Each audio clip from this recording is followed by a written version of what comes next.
Hi, Kim. It's hard to nitpick that last game, but is there anything you'd like to see your team do better tomorrow night that you didn't see?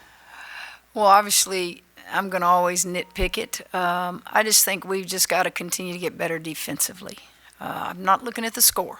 I'm looking at our team, individual players, things from stopping them from penetrating so much with the ball in their hands, talking on defense.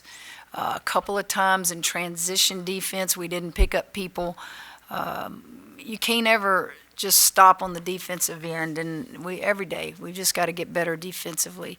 Of course, I wanted to gripe about the free throws we missed, and y'all informed me, well, you shot 77% from the free throw line, but 13 free throws missed is a lot because you're not normally going to shoot that many free throws like we did the other night. But I would say overall, assist to turnover ratio, I'd like it to be better. I just thought defense, when we broke it down and showed them some things, they see where their feet are not right. They see where they're not on help side, things like that. You had said that you probably it would be probable that you wouldn't use the same starting lineup, or possible. But are you considering just throwing out a new starting lineup or a different starting lineup at all? No. I've got 8 to 9 kids in the rotation right now, and it doesn't matter who starts. Your 3 main people are going to be Alexis Morris, Angel Reese, and LaDeja. Those are the 3 that have the most experience, have a lot of talent, and then you've got youth around them, and you've got transfers around them, and it can be anybody. But you just want to play. You want to get relevant minutes. Coach, you signed a great recruiting class this week, and talk about all your years recruiting. Is it gotten a lot more intense? Is there a lot more negative recruiting since when you started decades ago? How are the battles now compared to, say, 20 years ago? Well, you still have battles in recruiting. The recruiting is the lifeblood of all of our programs. The difference is everybody seems to know more because of all the social media and things like that. But recruiting is the same in that there are certain players that can elevate a program, and we're all trying to recruit those players.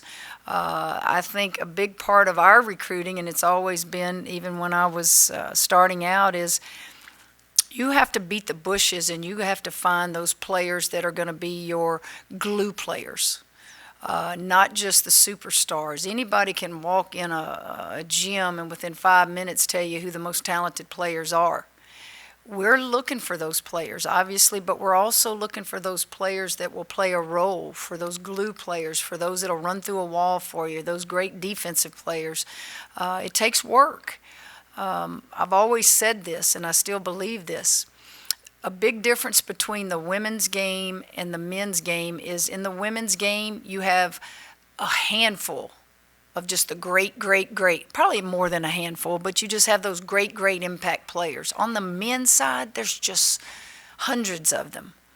But in women's basketball, while it has gotten better, it doesn't equate with the men on those impact players, the number.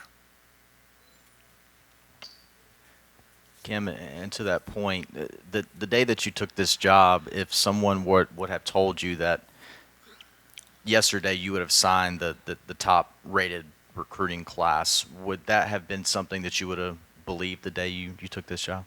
Well, I probably wouldn't have let them ask me. I probably would have said, I can't live that far in the future. What I can tell you, if I had been asked that, is we're going to recruit. We're going to recruit hard. We're going to win some of those battles, and we're going to lose some of those battles. We are so excited that class has been ranked #1 in the country. Why? Because it brings attention to LSU, to our program. It doesn't bring wins. It doesn't bring championships.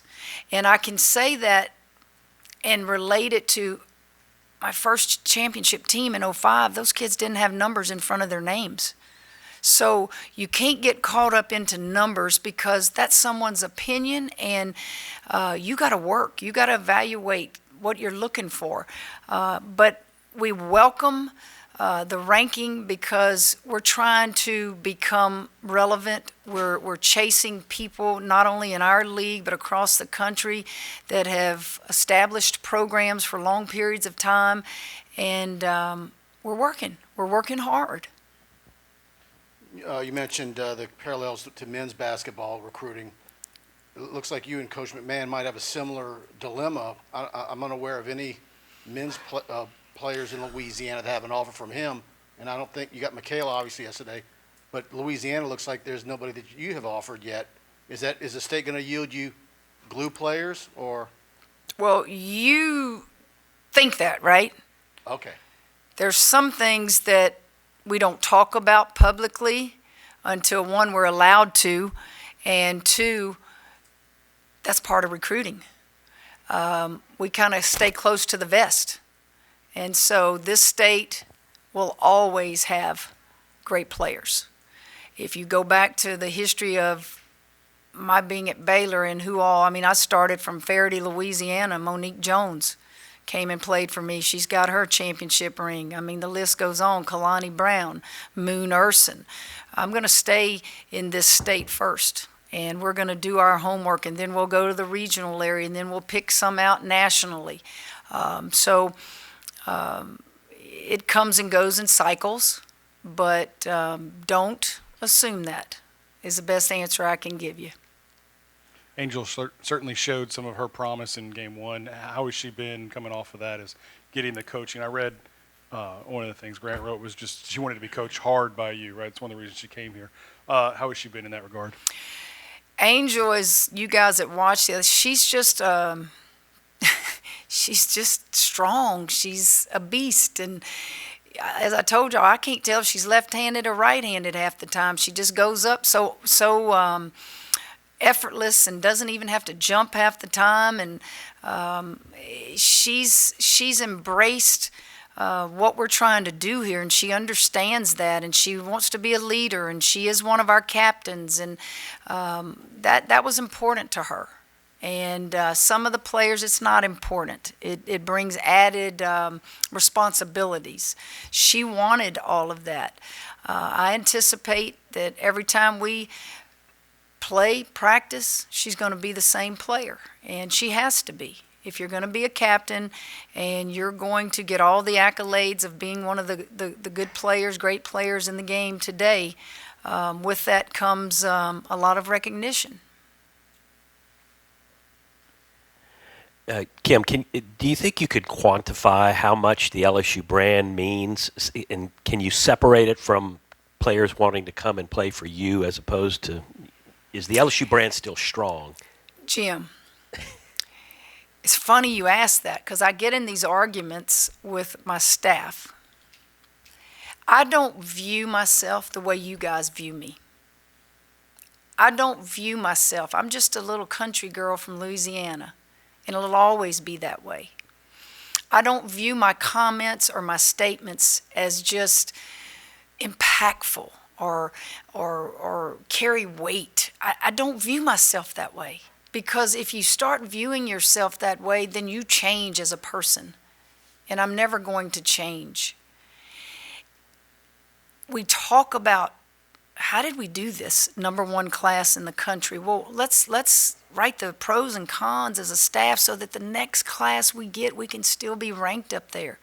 And so we have these conversations, and of course the coaches are like, Kim, it's who you are. It's what you have done. And I'm like, no, it's not. And yet my comeback to them is, this day and age, brand matters. This day and age, NIL things matter. Season tickets matter. And when you see recruits come and observe and watch that, to me, that is as impactful as me being the coach they're coming to play for. But that's the way I view it. And I understand each individual recruit is different. I have never been at a flagship university. I've been 3 places, Louisiana Tech, Baylor, and here. I've never been in a football stadium with 100,000+ people staying till the end and screaming. I've never seen the brand across the campus like you have here. And it's been eye-opening for me. And we are getting in recruits' homes before we've ever won a championship here. So it has to be a combination maybe of all of it. So it's funny you ask that, because we have these conversations in staff meetings. And secondly, just a little bit about Mississippi Valley and what the challenges there. Now I'm going to shoot you straight. We'll do our scouting report on them today.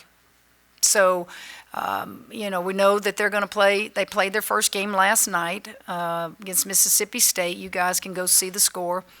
We're going to make sure we're prepared for a 1-2-2 defense, a 1-3-1, all kind of zones that we can be.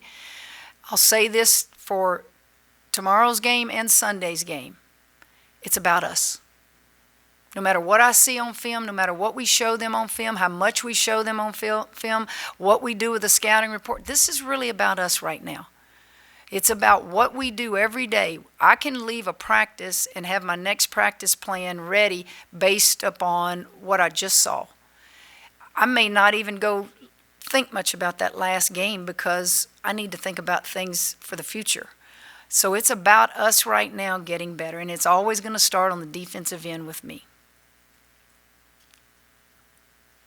Kim, football coaches talk a lot about this, but I'm curious from your perspective, from game 1 to game 2, how much, I guess, improvement in play do you expect, especially out of the younger ladies on the team, like the Flages, and also, I guess, is Alicia going to be available for you guys tomorrow? That's a good question. I'll find out today.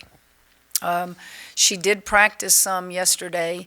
It's a hip flexor deal, and if you've ever had that, that pretty much can nag you all year, so you got to be careful with that.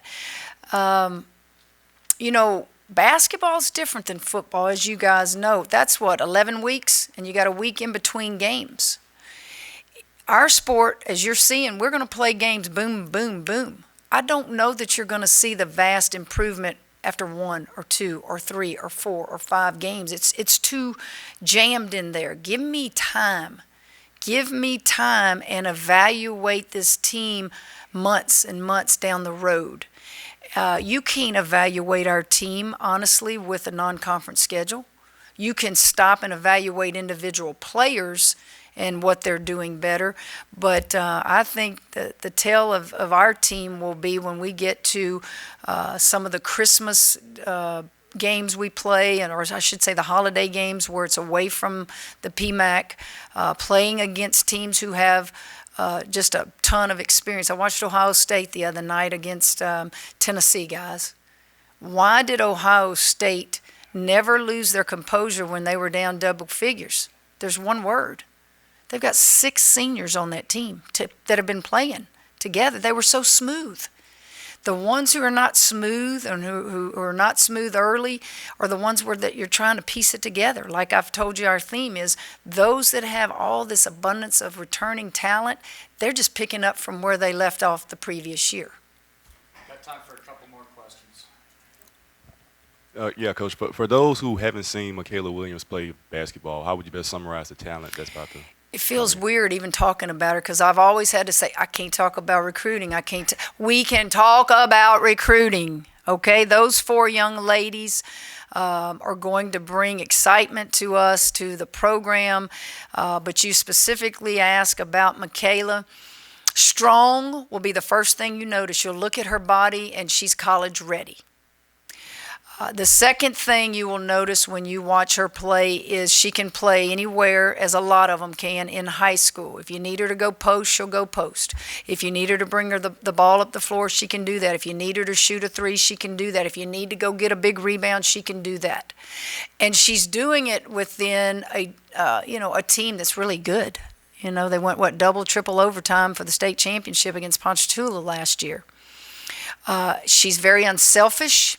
Very unselfish. In fact, I have conversations with her a lot about it's okay to take over a game.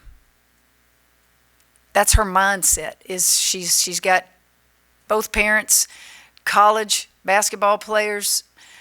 She's always in the gym, always. Not just in the gym in high school. She's up early in the morning working out with trainers. Just can't get enough of it. And then on top of that, she's just an outstanding student. Makes good grades. When you talk to her, she is very quiet. You're not going to look at her and she's not just going to wow you with being a showboat or anything like that. She's going to wow you with, ooh, that she's college ready. At this age, how would you compare her to Simone Augustus back in the day? Well, see, you want to get me in trouble by answering knew that. you'd- Simone Augustus today, Sylvia Fowles, Tamika Johnson, gosh, you can't make those kind of players. Those kind of players were just unbelievable. You don't compare. It's like children. I would never tell you this player I coached and this player I coached. You know, you don't compare them. You can't. Their games are so different. Simone was a thinner build. Simone might be a little bit taller, but I don't know that. I'd have to put them side by side. Michaela's probably 5'10", 5'11", right at 6 foot, somewhere in there. Simone didn't really, in college, have to go out and shoot the three that much. This kid can shoot the three. I would say different type players because of the positions that they really play. Is that a good answer that doesn't get me in trouble? Let's get that statue up of Simone quickly, right? We're working on it. Thanks, guys. All right.